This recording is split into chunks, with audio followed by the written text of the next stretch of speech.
Welcome to Open Container. I'm Doug Schnitzbond. I'm a journalist, writer, and overall lover of the outdoors.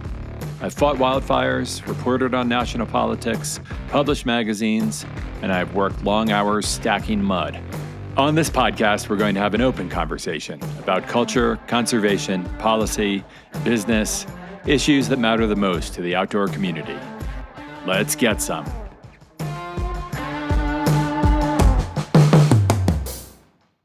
When I first came out west to work on public lands, to try to do my part to save them, and to learn about myself in wild and open spaces, I encountered a lot of anger. Much of it was justified, but so much of it, I've come to realize, stems from something we're all experiencing. The world, our planet, everything feels like it's getting smaller. And with that, we're all losing a basic sense of freedom. There's nowhere I feel that freedom more than out in the big open landscapes of the West. My first gig for the Forest Service was in Dillon, Montana in 1993. I'd come straight from Boston and New Jersey, and suddenly I was living in a small ranch town, making next to nothing, doing work that many locals didn't like. I worked with a ranch hand who was making some extra money with the Forest Service, and he was quick to tell me how much people out there hated the government. That was strange to me. I thought I was doing a good thing. One day, we were driving a Forest Service truck down a dirt road when a battered old pickup came flying past us on the washboard road. The driver flipped us the bird. Being a good boy raised in New Jersey, I gave it right back. My companion freaked out. "You can't do that," he said. "You're in a government rig." "I don't care what rig I'm in," I told him. "If someone gives me the finger, I'm giving it right back." As I said before, there's a lot of distrust and anger out here towards people like me. Even though I've never made much money and I've lived a pretty simple life, I get labeled as an elite and, worst of all, as an environmentalist, simply because I want to speak for things that have no voice. That, to me, is the job of an advocate, as my friend Mike Medberry, a great environmentalist and teacher, once said. Another time that first year, I ran into a rancher fixing fence. He came up to me as if he were going to attack me and screamed in my face, "Where were you born?" I wasn't sure what to say. I mean, New Jersey is part of the United States. But according to him, I was nothing more than an invader on his land. And in some ways, that's fair. He had worked hard here. His family had worked hard here for generations, just like my family had back in New Jersey running greenhouses. In that way, we were similar, both simply Americans. Still, I couldn't help but laugh thinking about my mom's side of the family. Her ancestors came here as pilgrims in the 1600s. Did that make me more American than him? And of course, the greatest irony of all, both of us were living on land taken from native people. Did he feel it was his right to have this land? I bring all this up because we're in a very dangerous time when it comes to the future of our public lands. Recently, a provision to sell off 500,000 acres of public land in Utah and Nevada was removed from the Republican-led Congress's reconciliation bill. But this is an old and ongoing fight. There are many, especially in the West, who want to get rid of federal public lands. To try and understand why, I spent some time reading the thoughts of Utah Senator Mike Lee, speaking to the Sutherland Institute, a conservative group in Utah. Lee feels that the federal government controls public lands like a monarch, and that they're only enjoyed by elite rich people, aspenizing everything and shutting out hardworking people who just want to use the land. I tried to read his comments with an open mind, but a few glaring things stood out. First, land protected by the federal government is land for the people, all people. Public lands are open to everyone. It's the private land that sell-off bills create that ends up locked away, turned into massive homes in places like Aspen. Senator Lee also seems to believe that selling public land could create affordable housing. Well, that's a noble idea, I just don't see it happening.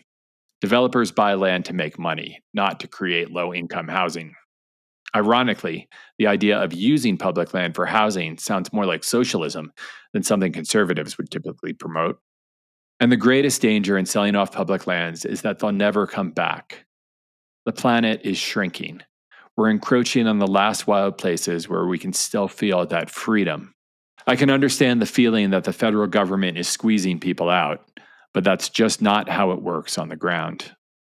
The people who want to remove land from federal control want to extract resources, make money for a few, or close it altogether, creating the kind of feudal system Senator Lee claims is happening now. I personally want the land to be preserved. As the great biologist E.O. Wilson once said, half the planet should be reserved for the millions of species we share it with, species whose survival is integral to our own. We need a better way of understanding the world beyond simply extracting resources or seeing land as something to be owned and used at will. That should be our legacy. I know these are supposedly radical ideas, and yet, as the planet continues to shrink and the anger around us continues to rise, it seems the freedom of our own souls and the survival of wild creatures may be the only things that can save us. My guest today studies and writes about the myths and realities of public lands in the American West. Historian and writer Betsy Gaines Quammen received a PhD from Montana State University, where she studied religion, history, and the philosophy of science. Her dissertation focused on Mormon history and the roots of armed public land conflicts occurring in the United States. She is fascinated at how religious views shape relationships to landscape. Her work has appeared in the New York Times, New York Daily News, and the History News Network. She is the author of American Zion, Clive and Bundy, God and Public Lands in the West, and True West, Myth and Mending on the Far Side of America. Now let's open the container with Betsy Gaines Quammen. Here we go. I am extremely excited to be here with Betsy Gaines Quammen, the author of True West, Myth and Mending on the Far Side of America. Betsy, it's great to have you here today. I am so happy to be here. This is wonderful. I'm really looking forward to this conversation, Doug. Great. Well, we're going to start out with a big question. And I wanted to ask you, what is our biggest current misconception about the American West? Okay, that's an interesting question. The whole book, True West, is about misconceptions, and I have a couple of answers for that. I'm writing another book right now, actually, and have just finished writing a chapter about dam building, and I've been thinking a lot about water and the misconception that water follows the plow. This goes back to mythologies that were shared with homesteaders to come out west and to live an agrarian life that they may have enjoyed in Europe or on the eastern part of the United States. But this myth that the West could support agricultural communities has really led to some very ill-conceived ways of manipulating water. And so we look at what's happening with the Colorado right now, and the fact that communities and towns and cities and water projects have been built with this notion that the West had a sustainable water supply. So water or rain follows the plow, I think, is an enormous myth that we're coming up against right now. During the pandemic, I think that there was an old myth that the West is hale and hardy, that it's a place where disease, again, is not found. That also was spread by land speculators to convince homesteaders to come to the West and live this healthy life. And so, that was also something that during tuberculosis, or rather when people were trying to address TB, they came out west because the West had this healthy environment, and so this has been passed on again and again, and as a result, we had COVID refugees coming out west. They really have changed. Western communities. At the time, there was a lot of pressure put on small medical clinics in tourist towns that got overwhelmed. I'm thinking in particular Blaine County and Ketchum and Haley. That area had one of the highest COVID rates in the country because people thought, oh, I'll go to Sun Valley because that's healthy. And, as a result, they were bringing in COVID.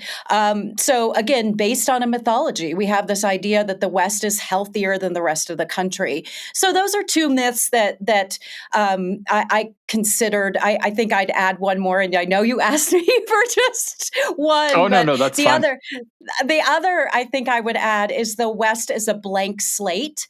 Mm. We know that this is a place where people have lived since time immemorial. The tribes describe their history as such, and there was this idea that moving out west, it was free land. It was a place to establish.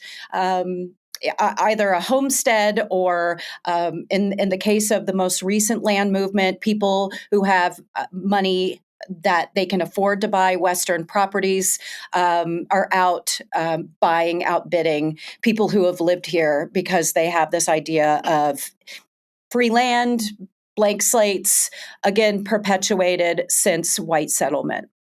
Yeah, that makes me think, when I first moved out west, I was working for the Forest Service, and I had an angry person come up to me, face me right face, and go, "Where were you born?" And I was Mm. like, what does that have to do with anything, in as you say, in a landscape where we are only recent inhabitants, right? Yeah, no, and it's a thing. I mean, in writing this book, I had wonderful conversations and interviews with my native friends, and the fact that they can trace their ancestry back generation. I mean, what are they saying now? 21,000 years, is that right? 21,000 years. I think they found footsteps in white sands. That's a lot of generations. But in Montana, I've been here 32 years, and I'll never be a Montanan because the white. People who established their homesteads and still have ranches. I talked to a wonderful fifth generation rancher, but you've got to be here for generations before you're a real Montanan or a well Westerner, and it's a thing. Sure. And there's a lot of respect to that. Those people, Yeah, yeah. their generations, worked hard to be here and settle this land, and they're feeling a lot of pressure right now, right, with so many people coming into places that generations have lived pretty undisturbed. Yeah, no, I mean, it's funny because my friend Lance, who is a fifth generation rancher in Terry, Montana, population 600 or less. When we were talking, and I told him that I moved to Montana for graduate school in environmental studies. He said, "Oh, you're one of those carpetbaggers." Again, I've been here 32 years, and I Right. did come to work on conservation issues, which he's not super crazy about outsiders coming in and talking about policy, talking about environmental initiatives. And, he gets quite angry when there are sort of federal managers that come in and tell him, he needs to do certain things about the sage grouse. And so it is really interesting. I mean, I think the book was a really good exercise for me in understanding the very many ways that the West is understood, depending on people's backgrounds, people's vocations, people's culture, uh, people's economic sort of standing. It's. I came to really understand the West as a constellation, Hmm. informed informed by a great deal of mythology as well.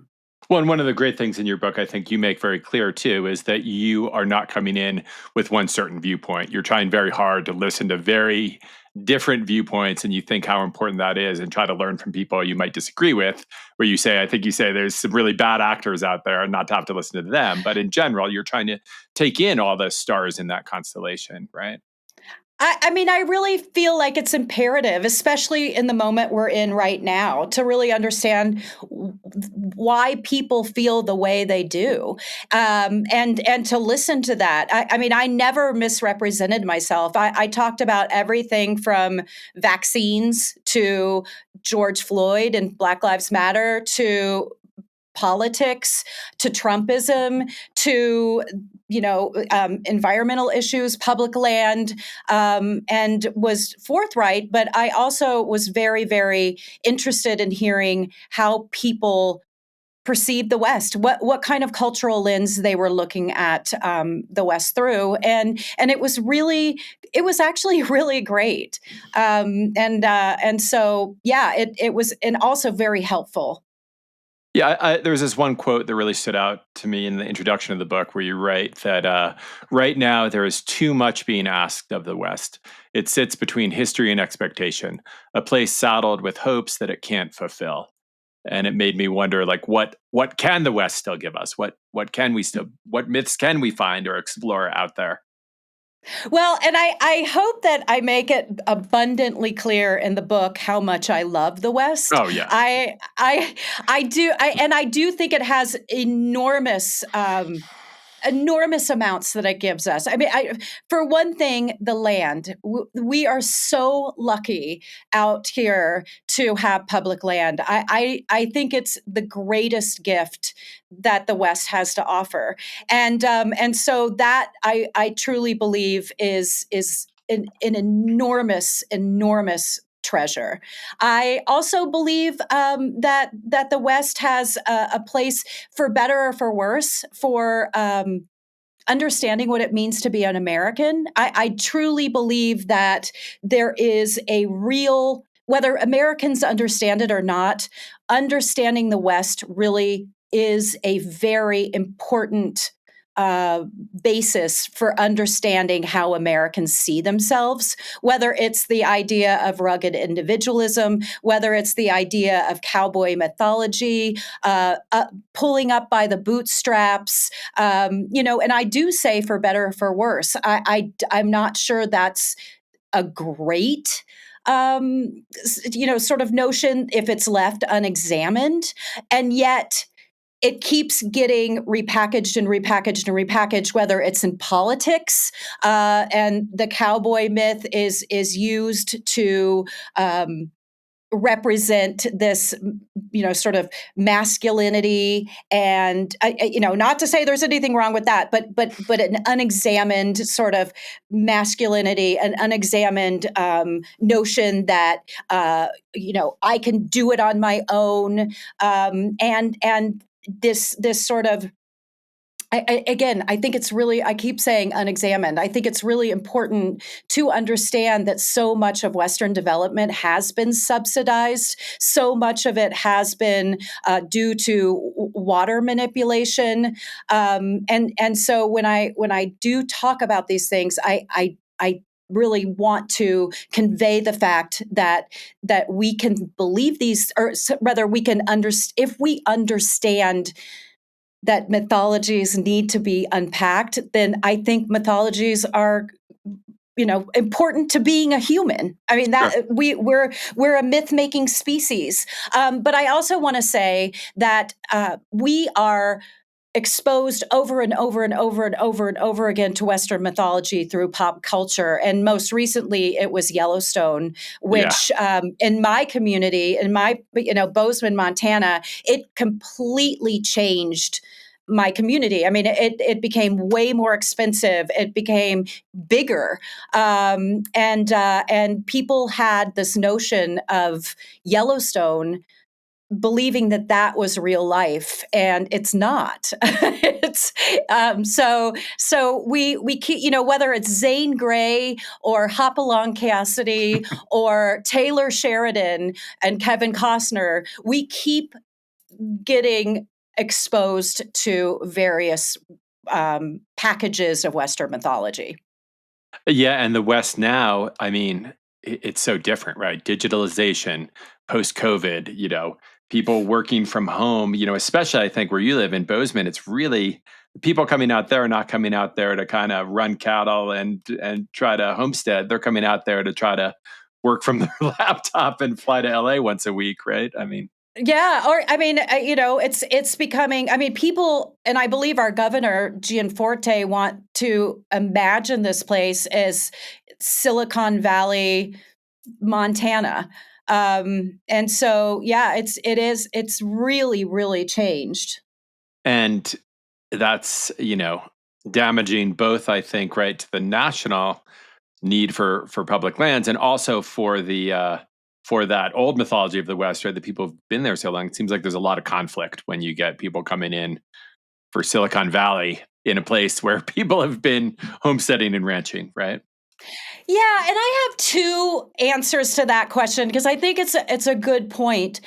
Number one, wealthy people coming in here are buying ranches that were working ranches and they're turning them into hobby ranches. So you have the idea of a family ranch that was the putting food on the table, and it's changing to a ranch that is just for weekends or just for 2 weeks a year, or really a cosplay ranch. So I think that's happening, and that's heartbreaking, because people, these family ranches in these communities are so important to community integrity.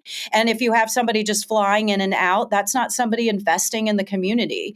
The other thing that I would sort of argue, and this is something that I found out, not, and it doesn't take a lot of exploring to see this, but the people who are moving into Bozeman have no idea what exists outside of maybe the greater Yellowstone ecosystem. I mean, maybe they'll go hiking, but they don't understand the West as a place that's not just a fancy tourist community where everybody's wearing Patagonia. That this really is a place where we have we have our Indian reservations. We have our small Western communities. That are ranching communities that we've been talking about. We have places like the Bakken oil field, which the boom and bust, the mining communities that sometimes are flush with money, sometimes they aren't, and so it's really important, I think, and I have friends that have moved to Bozeman in the last couple of years, and I have nothing against people moving out here. I moved out here, but I think it's really important for people to be curious about places outside of their fancy mountain communities. Yeah, and I think there's a basic, and not to say one thing's better than the other, but I think when you or I moved out to Montana, you kind of had to there you weren't connected to the rest of the world, right? You had to hang out with hunters, you had to be a part of the local community.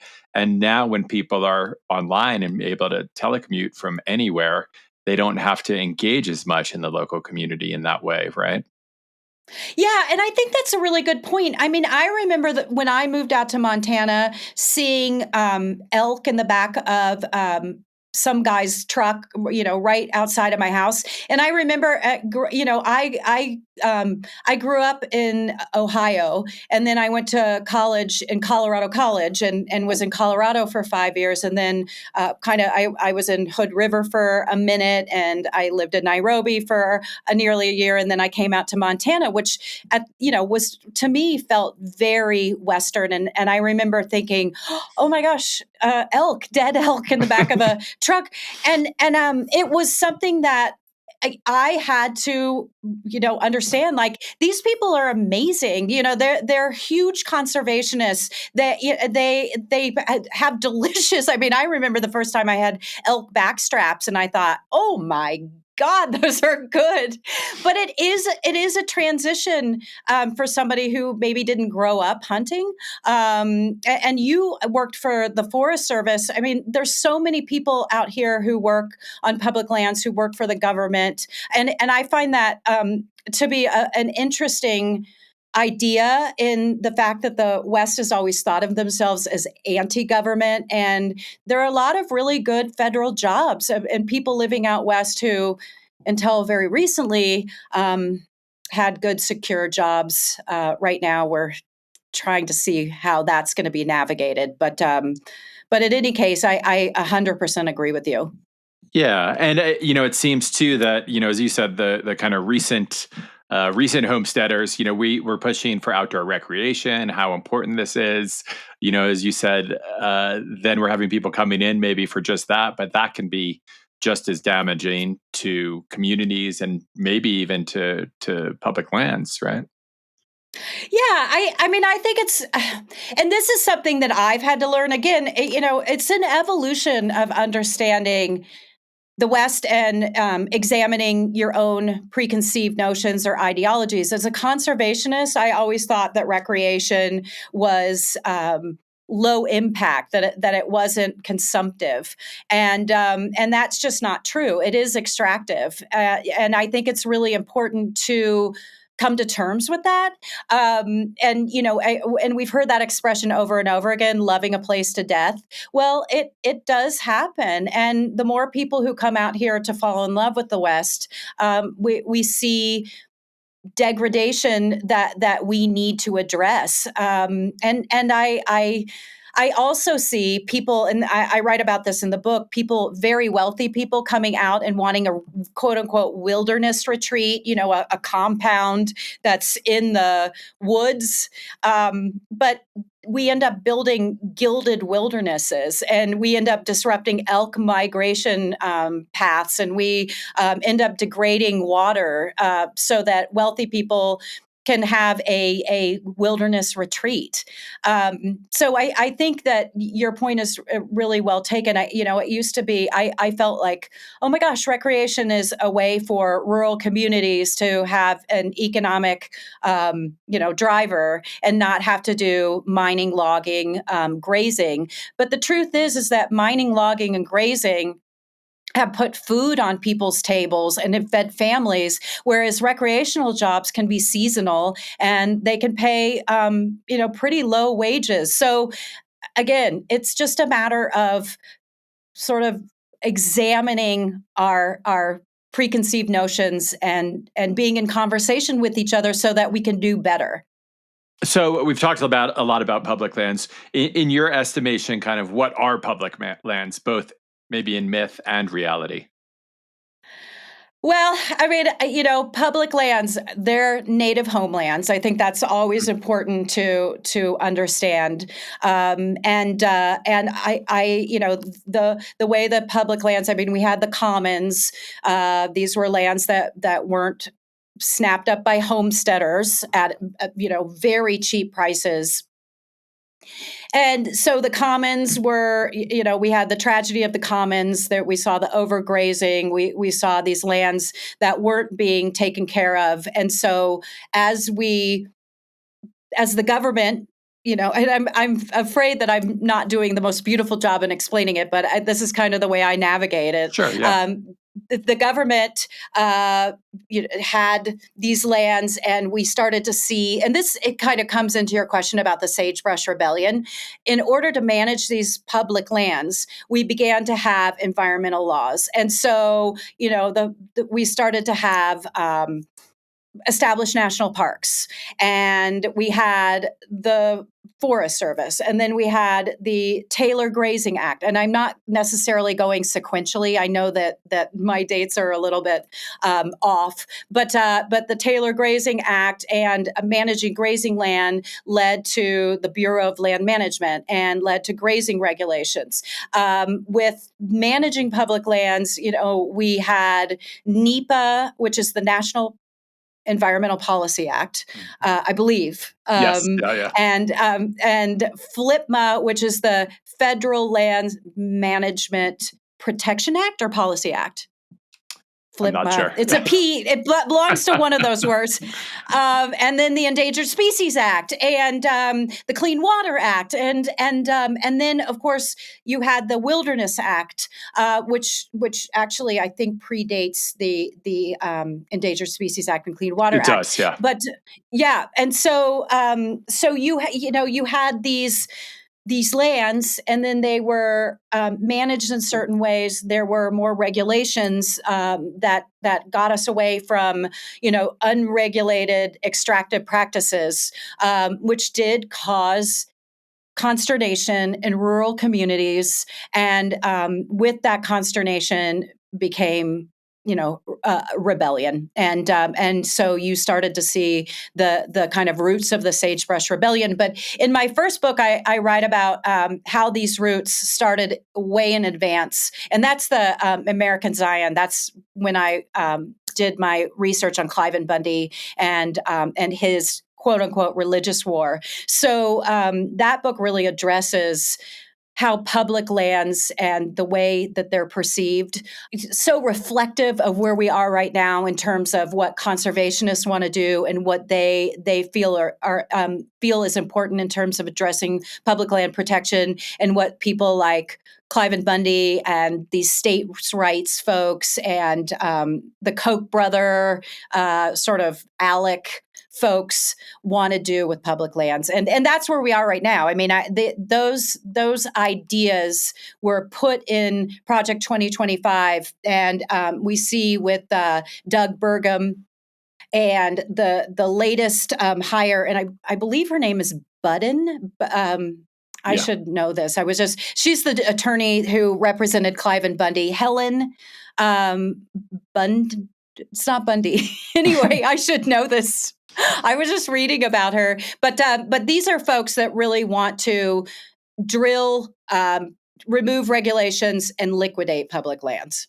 Right. And I mean, these, as I think you referenced the tragedy of the commons, right? The reason we ended up having these regulations and these laws and these policies was that without any regulation, it's just an absolute mess, and the resource is drained and ruined for everyone in the end, right?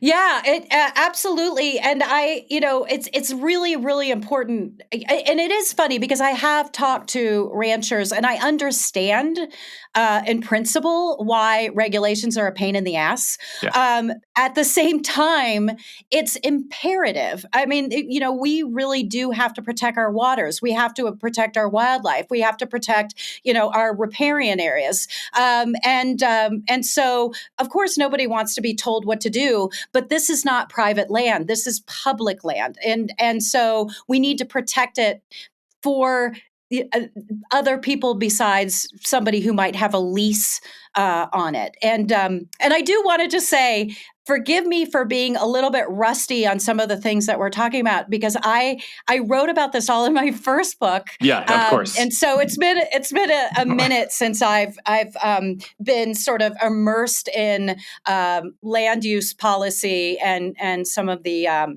legal implications. Right, but shockingly, this stuff is coming back now, right? I mean, I think Oh God. I know that it first began, right? I know that it first began back in the 40s, right? That this idea of rebelling against public land. But maybe we've talked about it a bit, and can you tell us what the Sagebrush Rebellion is and why it's still relevant now? And it is what you wrote about in your first book, but it's all of a sudden back at center stage right now, and has more power than ever, right? Yes. And, it's funny because I actually write about a meeting in the 30s about regulating.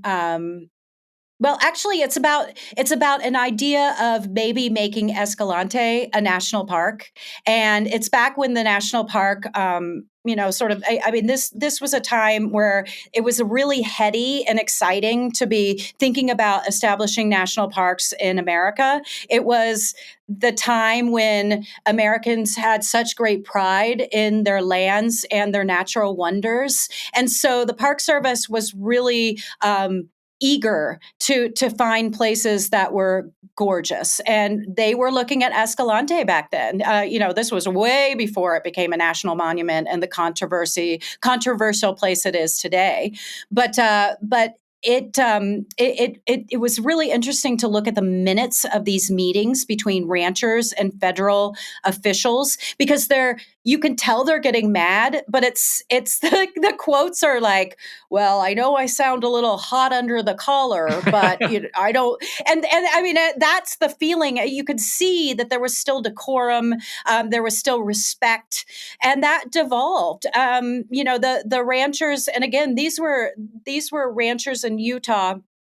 So when I looked at the origins of the Sagebrush Rebellion, I was looking at Nevada and Utah, and I was looking at some of the later generations of folks that had been involved in these early discussions in the 30s. But they had gotten really angry about the laws that were passed in the 1970s, again regulating what they felt they had the right to do, whether it was ranching or another thing that really made people angry were roadless assessments, going in and looking at roadless, the rare surveys, roadless areas on BLM land, which hadn't happened. And BLM land, of course, is where a lot of these folks had grazing allotments. So we started to see some real resistance to that, and we started to see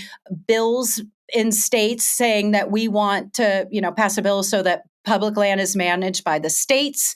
Out of that came the wise use movement, which I think is a precursor to the Tea Party in a lot of ways. That the roots of the Sagebrush Rebellion really permeated Republican politics, and I mean, Ronald Reagan sent uh, a telegram to the Sagebrush rebels. Was it I think it was a telegram saying, I support you. We saw William Perry Pendley, who's still involved. He's one of the authors of the sections on public lands in Project 2025, and he was a big sagebrush rebel and involved in the Reagan administration. So these folks that were fighting federal oversight of public land, we see them in great power today. And it's when I look at this as someone kind of on the outside with very little power, I think like why do you have the right to have all this land that is owned by my government? It feels very selfish to me that you think that this land just belongs to you and you can have it and do whatever you want with it. What do you think their response would be if I ever were to tell them something like that? I think that's a really good question. And I've thought a lot about it, because you go to a Bundy rally and they talk about we the people. And I just want to say, excuse me, I'm one of we the people. You're one of we the people. I mean, they have a very narrow definition of we the people. And I find that vexing and frustrating, just like you. And so I think they have a very different sense of what is legal. I think, and I write extensively about this in my first book. The Bundys are Latter-day Saints, and there's a lot of Latter-day Saint ideology that they build into their justification for their land use war. Part of it is prophecy. Part of it is the fact that because the Mormon Church was established in I guess the Book of Mormon, I think, came out in 1830. There was this notion that the First Amendment was really important to Joseph Smith in protecting the freedom to practice religion. And so they, in essence, have the Constitution as part of their religious sort of doctrine. This is a religious document to them, and so they believe, the Bundys, not the entire Latter-day Saints Church, but the Bundys believe that they have a better understanding than the Constitution than you or me or a constitutional scholar, because there is this sort of, and again, there's been prophet after prophet that's talked about this relationship that Mormon people have with the Constitution, including Joseph Smith, and so it's a complicated rationale. It doesn't make sense, but it's deeply embedded that Cliven would feel like he's more entitled to public lands and decisions than you and I are. and millions of other people, right? Millions of other people out there. Yeah, absolutely. So now we're in very real danger of this happening, right? We're in very real danger of kind of a small radical group taking over, selling, and that one of the biggest things I always heard when I worked in conservation was that conservationists were going to lock it all away from everyone. But there's no more locking it away than making it private, right? But this is a reality. This might happen. Well, that's what is in the works. I mean, that said, I think that there are a lot of people out there, and I'm really. I mean, there are so many coalitions of people who love public lands, and it is going to be a fight. It is going to be, I just spoke at the Montana Conservation Voters, their annual meeting, and I had to think about, okay, what is hopeful here? Because Donald Trump wants to sell the land. I mean, he wants that money. They're looking at it as assets. I mean, I read an article today about Doug Burgum, sorry, Burgum, yeah. Burgum, yeah, who's looking at public lands as an asset sheet, and so this is something that there's real consideration in not only extractive practices, but really selling, and selling is permanent. If conservationists wanted to look at establishing wilderness areas that you weren't able to mine, for example, that law could be overturned at a certain point. When the land is sold, it is sold. It's no longer ours at all. But no, this is a real danger, and they are getting so close to trying something awful. And I want to believe that through legal channels, through protest, through coalition building, from the tribes to hunters and anglers to conservationists to the outdoor industry, to families who love to go to national parks every summer, that this is going to be a big outcry against terrible things, potentially terrible things. Yeah, it seems so incredibly unpopular with everyone else, right? Because as you said, you're dealing with a Absolutely. few zealots, right? People who believe it's their right by God to do what they want with these lands. Huh? Yeah, it's and the folks that are involved in quote unquote, stewarding our lands, or they don't care.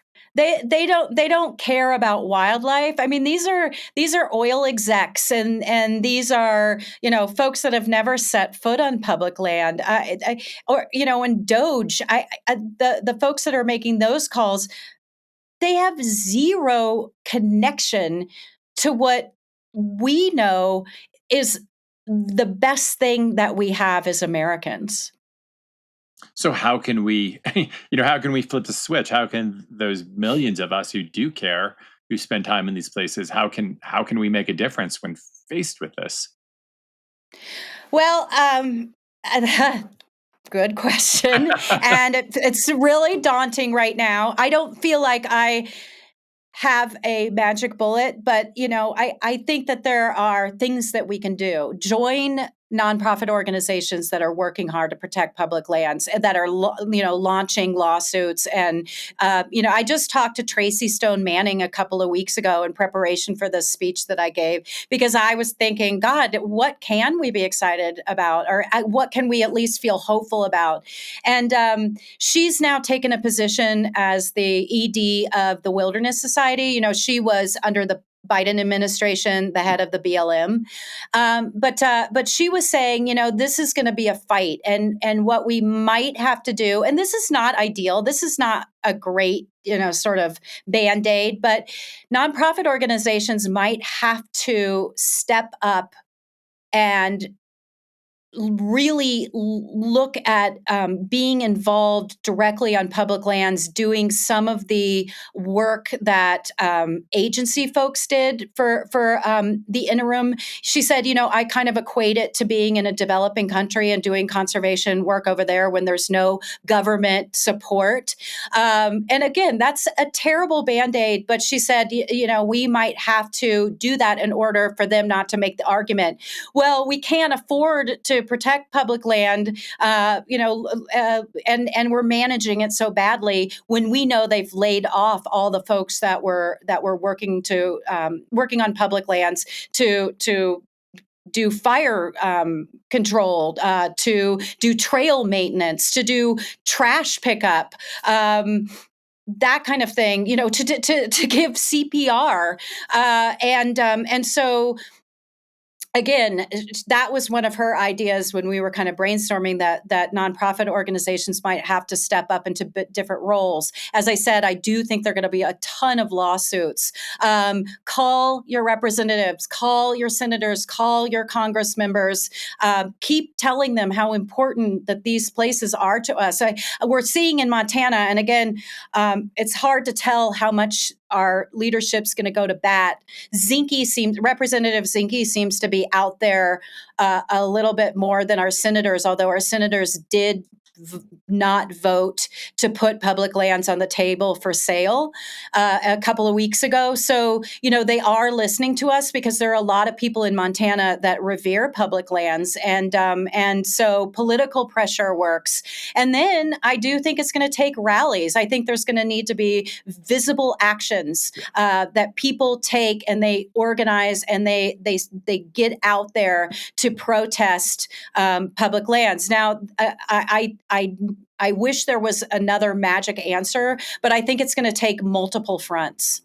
Do you think policymakers and politicians might be surprised at how many people are willing to fight for public lands? How many people just might show up, even for the volunteer stuff with shovels and then to protest, and how many people really, I don't think it's been pushed in this way before. Do you think they might be surprised at the resistance they get from everyday people about this? I want to believe that it's going to be motivating in ways that we haven't yet seen. I think that this is a bipartisan issue, and I think that folks that may have voted for Republicans, and again, I want to say it is bipartisan, but I think sometimes people care very much about public lands, but like other policies that Republicans represent, and I think that when we get folks who not only are voting for those leaders who may be inclined to not be as supportive of public lands, when they get the voters reaching out to them and also their donors, which I'm hoping that is going to be pressure that's helpful to get our politicians to move in the right direction. What scares me is that it all gets so fast-tracked that people don't have a chance to understand what's happening. And that's what it seems like. I mean, it's kind of a shock and awe administration right now. The stuff that's happening is so fast that I don't think people really understand just how dire things are right now in terms of public lands. Taking maybe a step sideways, I think, another you've brought up a bit is Indigenous involvement on these lands too. That, we had Bears Ears Monument, which had Indigenous management on it, right? Indigenous people are a big part of these lands as well. And I know there's a lot of criticism leveled at American conservation, that it's racist and based on colonialism. How much do you think those ideas will play into the future of public lands, if at all, or will those, Indigenous concerns just get pushed to the side? No, I mean, it's funny because one of the things that we've seen is this administration comes sweeping in and attack the diversity, equity, and inclusion, and that is, has been particularly harmful in my state to indigenous communities, and indigenous communities are protected in Montana's constitution. So I think people are recognizing ever more how imperative our indigenous communities are, and how imperative their voices are, and I also think, I've been, as I mentioned, I'm writing this new book, and yesterday I was working on traditional knowledge, and the idea that, and this is something that I feel is incredibly important in considering indigenous ways of seeing land, that it's not commodified, that things are essential because they are. Like, water is life. When you look at the Standing Rock water keepers, that animals are ancestors, that the land is sacred, and so I really feel like indigenous ways of seeing are exactly what we need to be thinking about in fighting the idea of the commodification of resources and public lands. Resources is such a reductive word. And so I really, really feel like that's where we need to keep going back to and thinking. And yes, you're absolutely right. The conservation is a colonial idea. Roosevelt was a racist, and so when I have written about these ideas, I want to say that we need to know the history of conservation in order for us to move forward. So I think it's really important to understand the history, and then to create better ways to create coalitions, to create a collaborative management schemes, which I think Bears Ears is a perfect example of collaboratively working with the tribes to create a great conservation project. And so, yeah, I think I do believe that we can learn really valid, vital lessons from indigenous ways of seeing,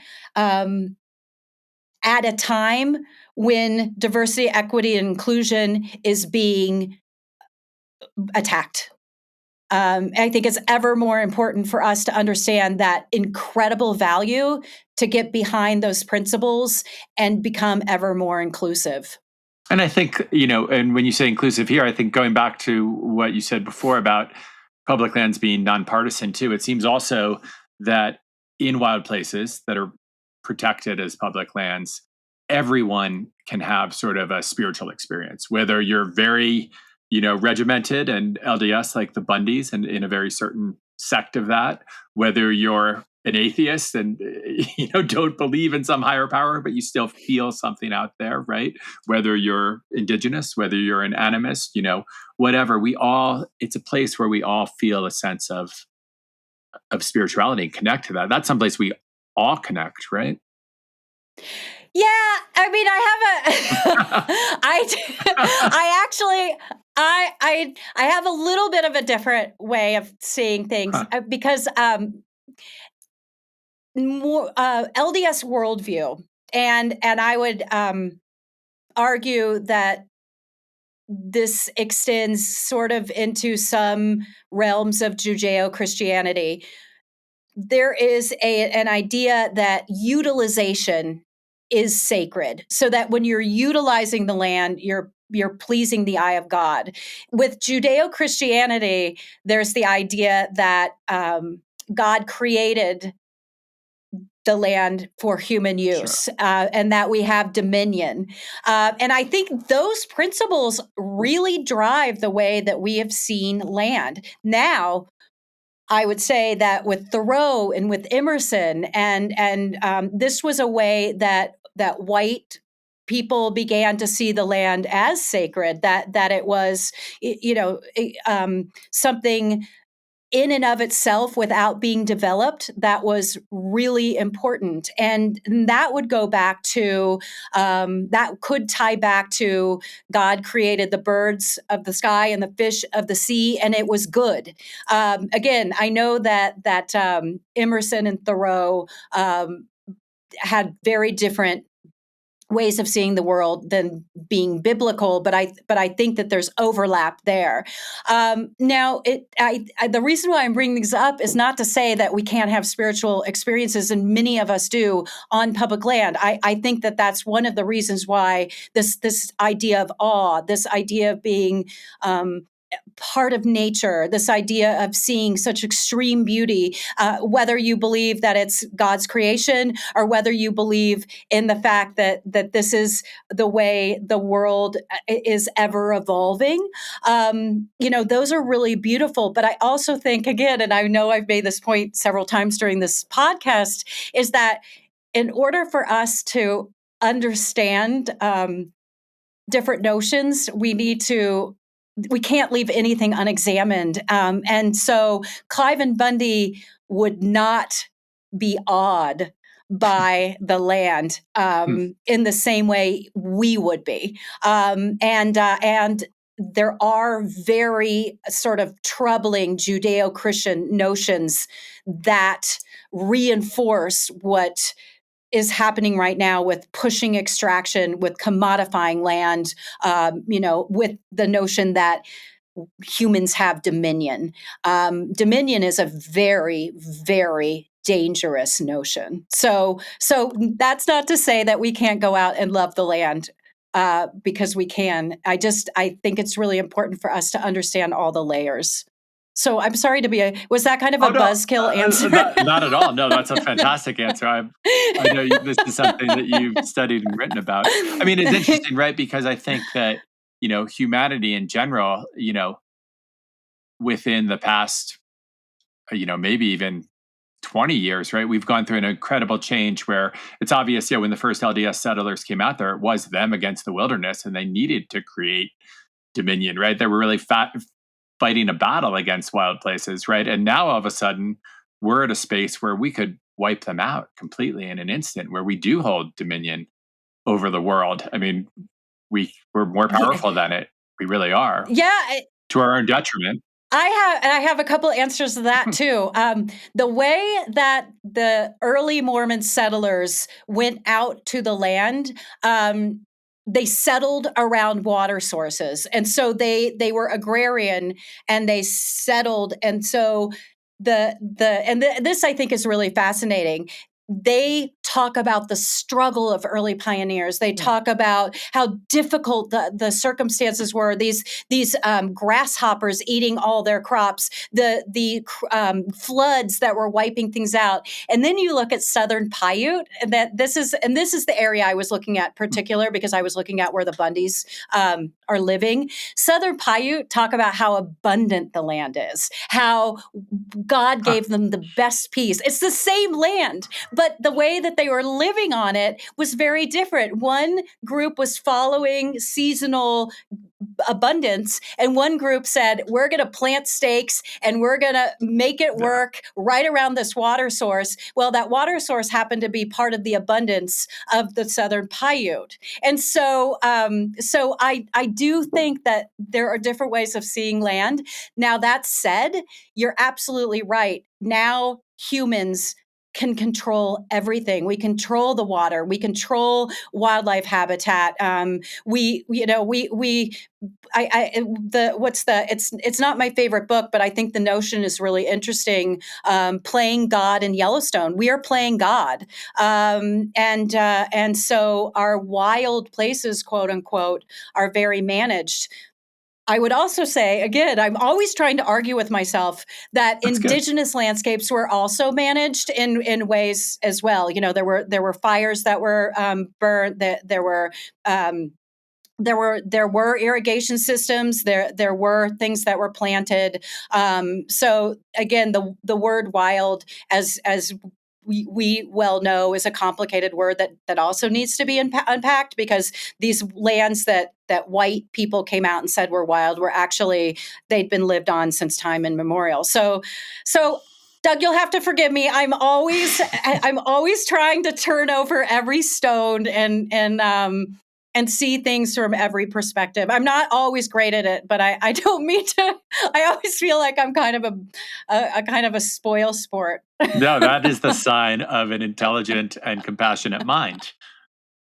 Well, I have my moments. Going, Not very many of them.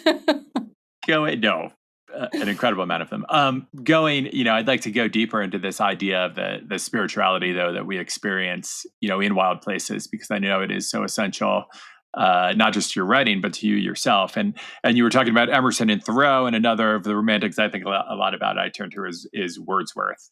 And he talks about moving away from the primal experience of nature. Even in our personal lives when we're younger, right? We're going to go out there and trail run. We're going to, mountain bike. We're going to mine. We're going to all these things kind of go together, right? But then as we age, even, we see something more sublime and spiritual. And he writes that I, so long a worshiper of nature, hither came unwearied in that service. Rather say with warmer love, or with deeper zeal, of holier love. Do you see that evolution taking place, not just as we age as individuals, but perhaps as we age as a culture? I hope people, what worries me is that people have become so connected to social media and so disconnected from nature. And it's so important for us to allow or to encourage young folks to get out in the land. And I do think, we're seeing more and more people use recreate and be out on the land and fall in love with the land. And I think that's really great. I think that your point is extremely well taken, that again, recreation and connection to land. When I started out, I was a backpacking guide. I did trail running. It was endorphins was my relationship to land, even though I loved it. But endorphins were a huge part of it. And I do think it's imperative not only for being considerate of the land and to think about ways to be reflective in preserving it, but also in terms of evolving as a human. I think that you're absolutely right, that the more we back off of asking the land to provide us something, whether it's ore or grass for our cows or endorphins, the better relationship we're going to have with it, and the calmer and more peaceful we'll be as members of an integrated and interconnected world. Yeah, and I think you mentioned before there's some Judeo-Christian history of dominion, but isn't there also a current of integration? I think of Saint Francis, of course, right? Of this idea, and you have worked with Christian and other religious groups that are involved in conservation, and I wonder, why don't we hear more about these religious groups that are really working for conservation and seeing this aspect of religion and the land working together? Yeah. Okay. So I have a funny story. When I was working with religious leaders, I was primarily working in Mongolia and Bhutan. So I was working with monks, Buddhists, who really, that's the whole idea of everything is sentient and interconnectedness. But I was also working with evangelical Christians who at the time were very involved in climate activism. And so I was thinking about this a lot because there was a ton of attention to this back when we were working on it. And that would have been in the mid 2000s. And something really weird happened. There was this guy named Richard Cizik, who was a very, very outspoken evangelical Christian who was very worried and very involved in climate activism, very worried about climate change. And he began to affiliate with a number of conservation groups, and he was kind of celebrated. And he was in he was in Vanity Fair, and it was a really provocative picture of him in a natural environment. And actually, it was kind of a cartoonish natural environment, but he was walking across stones. He was barefoot, and immediately he was attacked, and he was attacked by folks saying that he looked pagan, and he was attacked because he was affiliating with non-evangelicals, and he was just absolutely taken down. This guy who I had great admiration for, because he was really bringing in constituencies that had not been involved. And I believe truly that at that point the fossil fuel industry was so embedded with the Republicans that it was an intentional takedown, that they did not want evangelicals being outspoken about environment. And so Richard Cizik was absolutely brutalized, and he had done such fine work. And so there is a reticence these days for conservative religious groups to be involved in conservation. The Mormon Church they do have activists. They have climate activists, but this just is something that was gaining an enormous amount of momentum in the 2000s, and it just stopped. And I as I said, I think it was absolutely intentional. Well, Betsy, I know you play a little humble, but I think you're an incredible source of knowledge and resource, and your books, American Zion and True West, are must reads for anyone who's interested in understanding the complexities of politics and public land, and the essential nature of the West for the American identity. And we could keep talking and talking, but we're getting near the end of the show. And coming up to the question we ask everyone at the end of the show that I think you are very excited for, started answering before we were on. And that is, with all of this we've talked about that sounds pretty dire, pretty bleak, what gives you hope? Yeah, I just want to say thank you. I do appreciate that a lot. I do get a little bit I sometimes names and dates and sort of sequences fly out of my mind. But thank you. What am I hopeful about? I'm hopeful about the fact that there are so many people and so much potential for coalition building, that we really do have the engagement and the love. And I don't want to sound woo woo, but we're looking at fighting a battle for love, not for money. And I'm not going to say that at the end of the day, we're going to triumph in everything. I think that we're going to see some real heartache.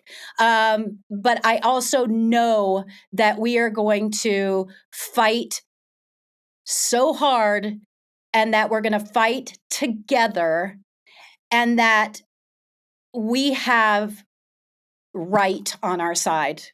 I know that that really matters, because we cannot lose the lands that, as I've said over and over again, are the most important piece of being an American. Well, that's great stuff and super important. And again, American Zion, True West. Your latest, the book you're working on now, is going to be on water. When will that be? When will we be seeing that? Oh no, it's on ghosts. Oh, it's ghosts. It's a book on ghost stories, and ghost stories attached to certain places. So the water story is about ghost stories around dams, but it's also about what dams do. And Mark Reisner's wonderful book, Cadillac Desert. Oh, of course, yeah. He talks about the West having a future haunted by scarcity. Huh. And so I talk about water from that perspective. So it's me layering the idea of being haunted on a lot of different places and buildings and landscapes, but then also ghost stories because I love ghost stories. So it's kind of my way of winding through landscape and history and ghost stories. Amazing. We all love ghost stories here too. So how can people find out more about your books? How can they follow you? How can they get involved in any way you want them to get involved for Public Lands? They can follow me I'm on Facebook and Instagram and Blue Sky. And I think I'm just Betsy Gaines Quammen or BG Quammen or Betsy G Quammen, one variation or another of those. But I'm, and also please join your favorite conservation group. I love Wild Earth Guardians. I love Montana Conservation Voters. I love Greater Yellowstone Coalition. There are so many wonderful organizations out there. And if you have a little change in your pocket, I know right now times are hard economically, but support a group that you know is fighting to protect public lands, and pay attention to when there's going to be actions, rallies, letter writing campaigns, because we're all going to need to be involved in this effort, this campaign, and this fight. Thank you, Betsy. Again, such an honor to have you on. I'm a big fan of your work and your books, and it was a great conversation. Thank you, Doug. This has been great. Thanks for imbibing Open Container, a production of Rockfight LLC. Please take a second to follow our show on whatever podcast app you're listening to us on, and send your emails and feedback to myrockfight@gmail.com. Learn more about Betsy Gaines Quammen and her work at betsygainesquammen.com. Our producers today were David Karstad and Colin True. Art direction provided by Sarah Gensert. I'm Doug Schnitzbahn. Get some. Thanks for listening. Bom, bom, bom, bom, bom.